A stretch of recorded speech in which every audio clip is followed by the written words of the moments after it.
Magandang hapon, Aldab Nation. Alam po natin ang Aldab Update.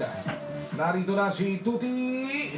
Magandang hapon mga Aldab Nations! Ito na nga matapos mapuno ang 55,000 seating capacity ng Philippine Arena dahil sa tamang panon concert ng Eat Bulaga noong Sabado at pumali ito sa 39.5 billion tweets ang hashtag na AldaBB. Tamang panahon na pinakamaraming tweets sa kasaysayan ngayon sa Twitter.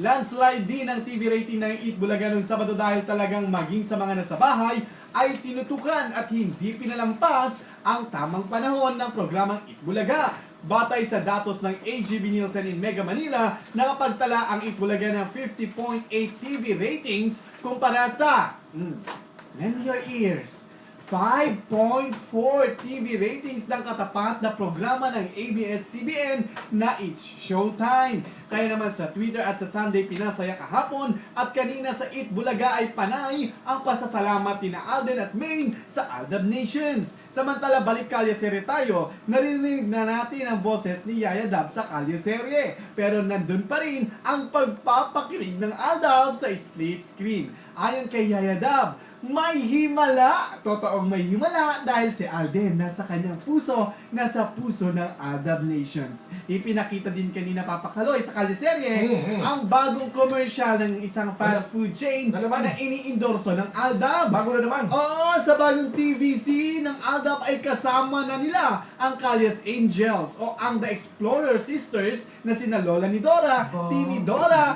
at Tidora. Yan ang Aldab update sa Super Balita sa hapon. Ako si Tuti ng GMA Super Radio DZBB. Walang kinikilingan, walang pinoprotektahan.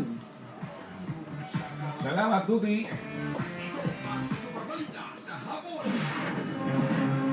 Antabay na mga kapuso. Kay Kuyang Joel Reyes Ubel, Bangon na Bayan.